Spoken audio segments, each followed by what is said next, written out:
Hi, my name is Lincoln Dale. I work for Arista Networks, and today I'm going to show you some of the network telemetry that we have integrated with Splunk.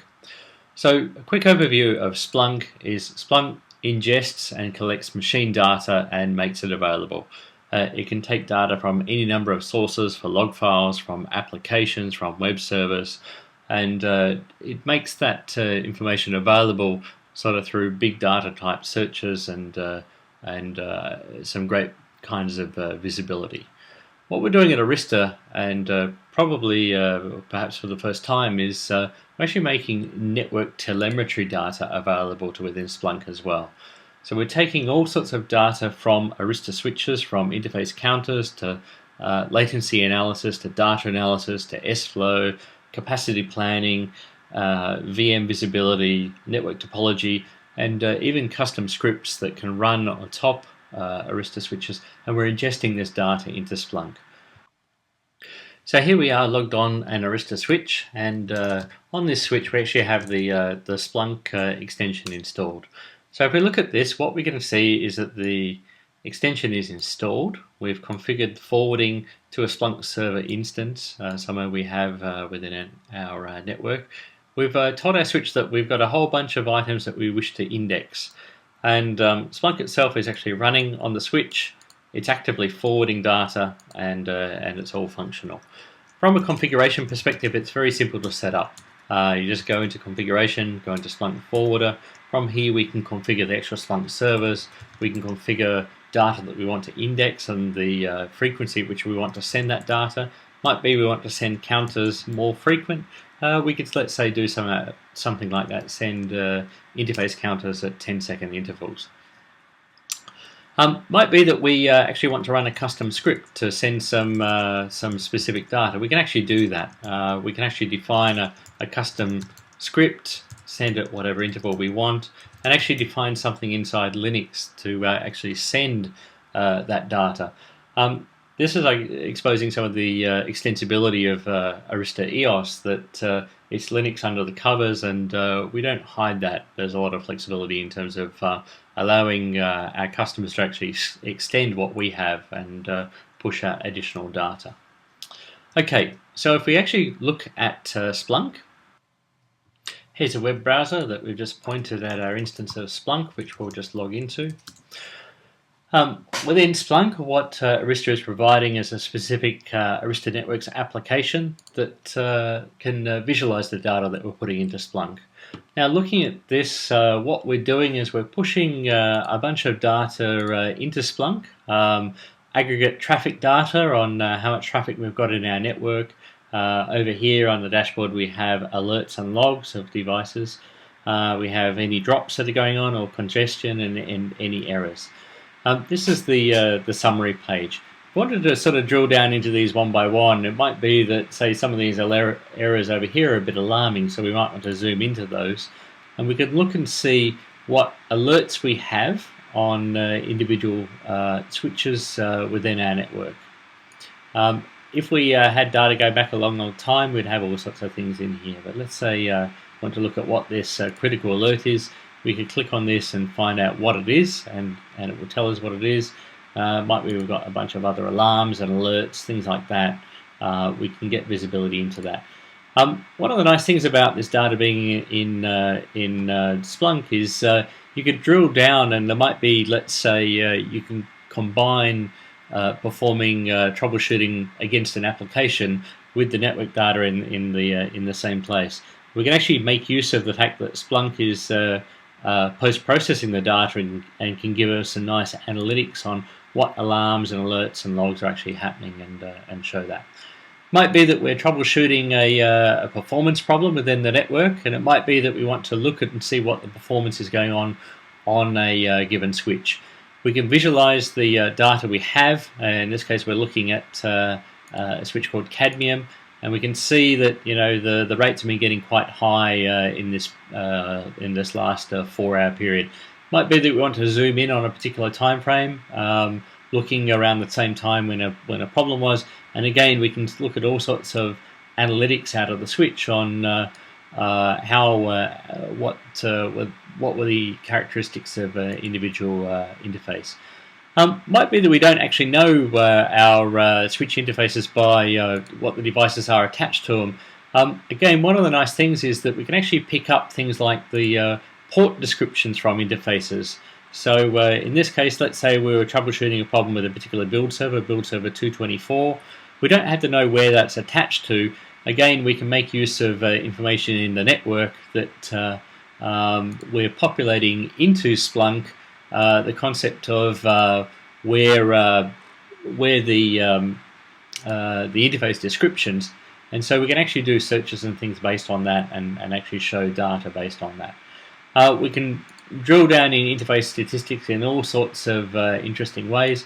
Some of the other things that we can do is we actually populate switch inventory information in as well, so we can see what switches we have in our network, what the serial numbers are, when they were manufactured, things like that. We can actually look at, if we wanted to look at this in terms of a chart itself, we can actually graph any data. We can look at what field removable units we have as well, and we can actually go back any point in time or look at any particular switch, see what components we have, what the serial numbers are, maybe where they came from, things like that. So there's an awful lot of data that I guess we push into Splunk and we can visualize in a variety of ways. We can look at things like optical power levels as well. It might be that we're troubleshooting a optical problem, maybe a transceiver has gone bad, something like that. One of the nice things is you could actually go back in time and actually look and see what the optical power levels were now versus some point in time in the past. And again, this has sort of historically been something that's quite difficult to do, and I guess through the power of Splunk we can visualize some of this data. We can do capacity planning as well. How many ports do we have available on what switches? How many ports are used? How many are unused? We can actually look at switches themselves and let's say look at and see how how much memory they have left in the control plane, how much CPU they're using, and how that's varied over time. We can look at transceivers that we have in the network. We can look at power consumption, and in fact we can sort of also see how power consumption is varied over time as well. We can also show the actual topology of all the switches within our network, and if we weren't sure how something was attached or where a server or a host was, we could actually find that based on this topology. The topology we have showing here is quite convoluted. This is a network at Arista that we call the alpha network. It's intentionally a very convoluted, complex network that we're using to test all of our features. Taking things further, we can actually provide visibility to some of the traffic that's going on within a network. Let's say if we jump back to Splunk and standard searches, and let's say we wanted to just search on some network telemetry that we're providing in the form of SFlow.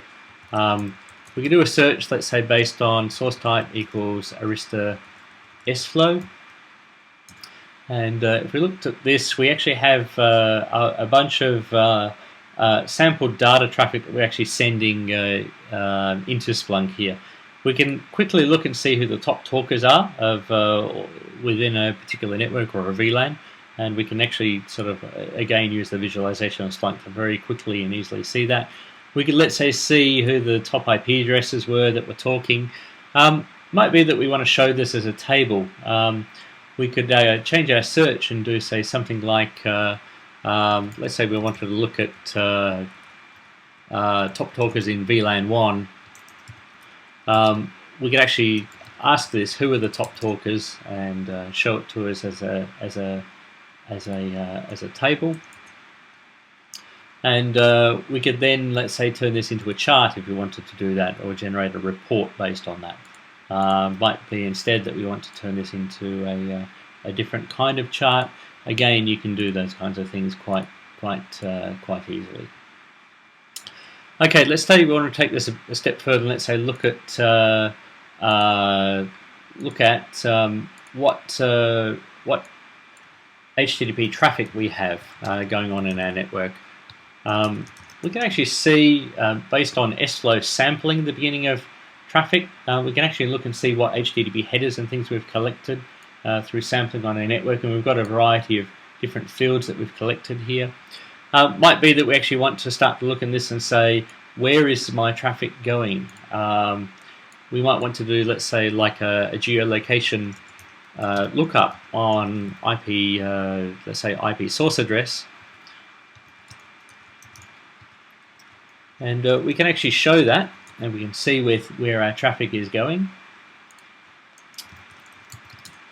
IP source and where it's actually going, and we could in fact even take this and actually dump this on top of, say, something like Google Maps.